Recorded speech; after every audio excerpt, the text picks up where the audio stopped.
Hi everyone, my name is Michael. So I'm going to talk today about Makerspaces and innovation.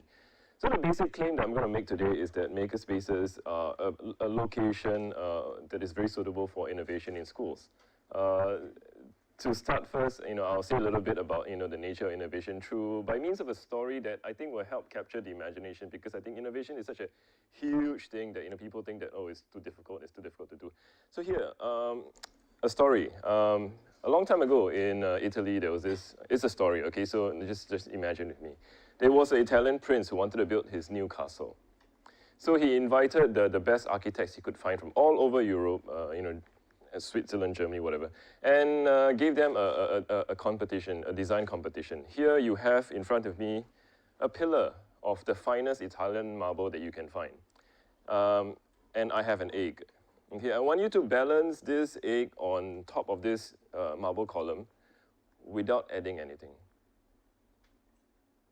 So all of them, went out and thought about it and, scratched their head and, oh, you cannot add anything. What do? You just and all of them tried and all sorts of things until one brilliant young architect, don't know from where, but anyway, just went to the column, took out a chisel, took out a hammer, gave it a blow, chipped the marble column, and then rested the egg perfectly on its end so that it stood up. So what do you get from this story? Two things for me at least. First thing is that originality, innovation is very obvious, blindingly obvious after the fact, right? The prince said, he wanted that you not add anything. He never ever said that you cannot take away stuff. And the second thing that I wanted to say about innovation that may be interesting and relevant to the rest of all our presentations today is that there's a certain aspect to which that innovation involves some degree of transgression. Transgression from it's the finest Italian marble. You all have this impression that, no, you're not supposed to touch it, not supposed to chip it and stuff like that. But yet, what he did, what that architect did was to transgress, to cross that boundary and do something that is socially somewhat unacceptable. Please bear that in mind when you think about innovation as we go along. So to start off first, I guess I wanted to say, what a makerspace is. A makerspace, how many of you already know what a makerspace is so that I can skip this slide? Okay, so about half don't. Okay, so I'll say a little bit. A makerspace is a redesign workshop, okay? And there are certain features of makerspaces that make it relevant to today. The main thing is that there's a strong focus on digital fabrication devices. What do I mean by digital fabrication devices? I'm sure a lot of you have heard of this thing called a 3D printer, or CNC routers, or laser cutters. Basically, machines that are controlled by computers that make very highly repeatable, very precise cuts and moldings to matter.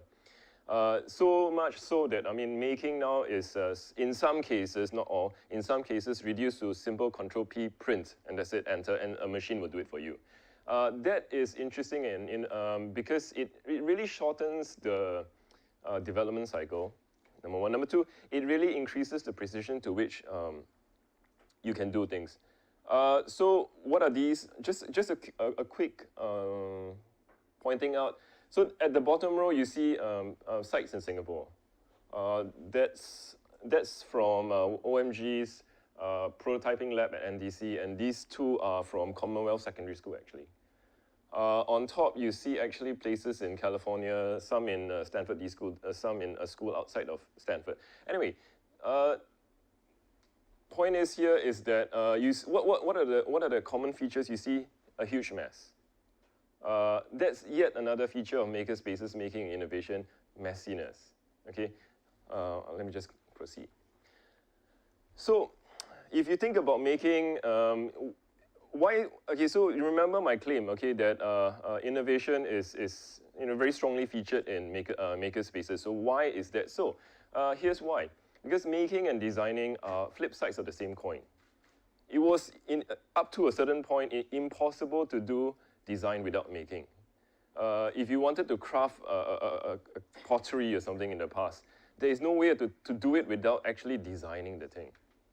It's only with the advent of industrialization, and by the way, just in case we forget, it's no more than 300 or 400 years old, industrialization, that that you were able to separate the job of the designer from the job of the person who actually made the thing. Okay, and the job category of design came up, and the knowledge base of design came up. So it's a fairly recent phenomenon. And design, what it is the science of the artificial. We have the natural sciences. We know what is, how matter interacts and stuff like that. But what is the science of the artificial? That's what design is.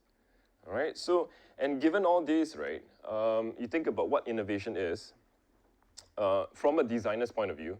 Here are some, if you ask, what a designer does, you give him or her a design brief.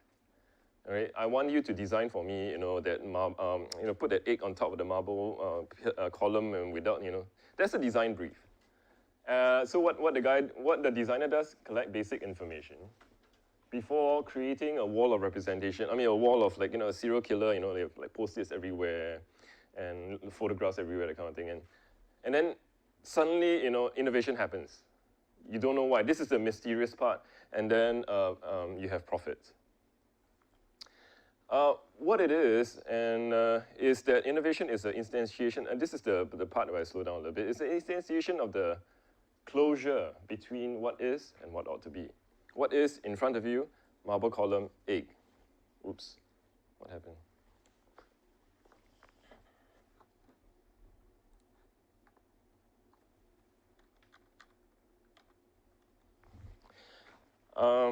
What is what you have in front of you, a marble column and an egg. What ought to be is, how the egg ought to be balanced on top of that column. And, the closure is the architect's brilliant chipping of that, marble column to get that. So what we have is that, science and technology allows you to know, to appreciate what is. But it's only the arts and the humanities and the philosophy that tells us what it ought to be. Because it's almost, yeah, right? And the reasonings, the kind of reasoning that we're kind of used to in school is inductive and deductive reasoning. Just a quick recap by way of a very, very simple, to the point that it's almost misleading. So in terms of, so what is induction? You probably know this already. You have one piece of chalk, and then you have a second piece of chalk, and then you induce that the third piece of chalk must be white. Generally, all chalks are white, all right? So from the particular to the general. Deduction is the opposite, where you have a general rule. Chalks are white. So you have one chalk, and so therefore you induce that, deduce that this must be white. Abduction is the weird one where you go so I know the general rule that chalks are white, and I know that this is white, and then you abduce that this is a piece of chalk. And if you're with me in this early morning, I think you start to see that this is something's wrong there, right? Because not necessarily all white things are chalk, but very often it is. And what I'm trying to tell you is that, in abduction, right? Abduction is the abduction is the fundamental reasoning that is done in design.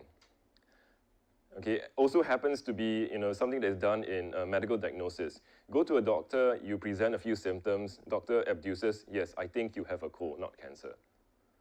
And then he treats you with drugs, and then, if you don't respond to those drugs, maybe you go back to the doctor again, and then he abduces that, oh right, these symptoms, this drug doesn't work, so perhaps try another drug.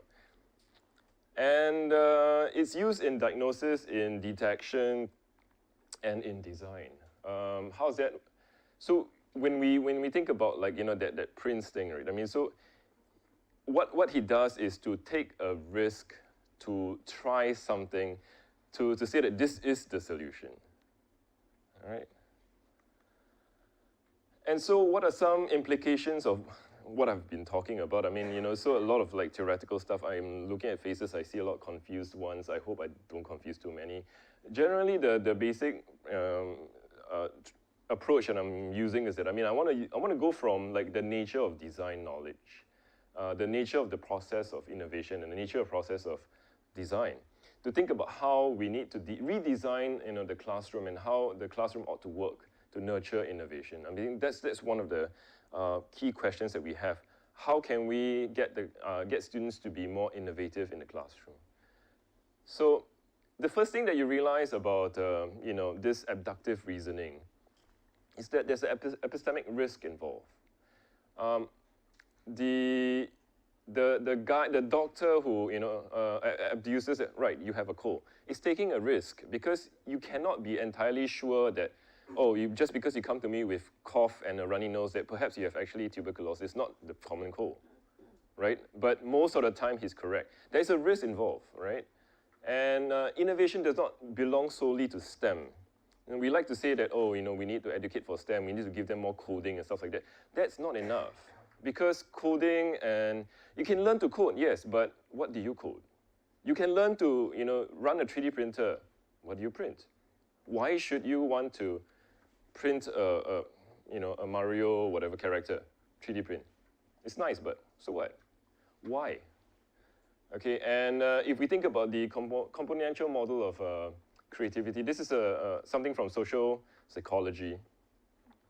There are 4 components, and I highlighted social environment. I think that we have not given very much attention to the social environment, especially in schools. In terms of, like, you know, the pedagogical environment, too often we have this sage on the stage syndrome. I mean, like, you know, yesterday we were having this rehearsal and, you know, we realized that, you know, how come the presenters are encouraged to just stand behind the lectern and talk? How come there's no, like, you know, conversation? But that's you know, again, the design of the social space and design of the physical space, which we need to look at, all right? So we need to give opportunities for psychological safety, collaboration, and risk-taking. Having said that, here are 3 sort of principles, very broad principles, for designing social environments in makerspaces that are in line with, like, you know, enhancing and nurturing innovation in schools. So the first one is invent, not manufacture. Too often in makerspaces, it's very, very tempting to tell your students, come follow me, let's build something. It's very complicated and stuff like that. So you have to follow the instructions. That's not the way. Okay, let's just say that's not the way. What should be the way instead is for generating new ideas, and one very good way to get at this is this idea of iterative prototyping.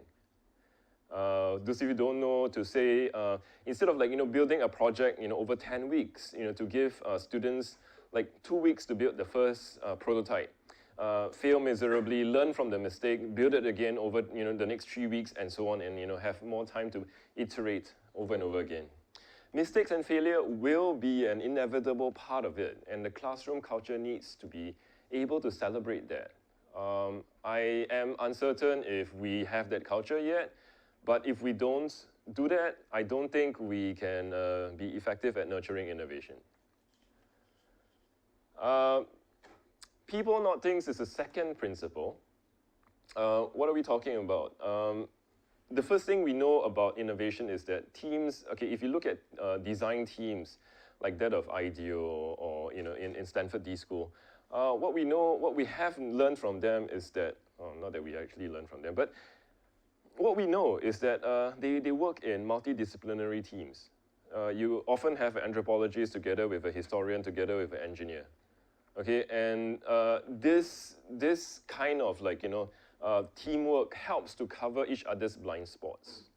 Okay, that kind of thinking is rare. I suppose, again, is a part of the symptom of we thinking of, like, you know, oh, makerspaces, oh, it's a STEM space, so only STEM happens there. Instead of that, we need to think of, like, you know, makerspaces as a transdisciplinary space where not only STEM occurs, but the humanities also occur. Okay, there are different opportunities for, you know, other subject domains to, you know, be part of this. And the third principle is just in time, not just in case. this is profoundly distressing for many, many teachers who are used to preparing schemes of work 10 weeks in advance, knowing exactly what's going to happen the next week and the next session, that kind of thing. We're trying to say that it's probably not ideal because if you're interested in getting your kids to invent stuff, very often you're not going to be sure what they're going to think of next. So the idea is to present knowledge at a time where it's appropriate to solving a particular problem that the students are encountering. And the perhaps one, I guess, assessment thing will probably come up eventually. Somebody's here gonna ask about assessment. I'm not prepared to talk about that at this point in time. But one of the suggestions that we can attend to the proof of competency. I mean, how do you know that the students actually learn something? Is to look at how well the system actually works or fails.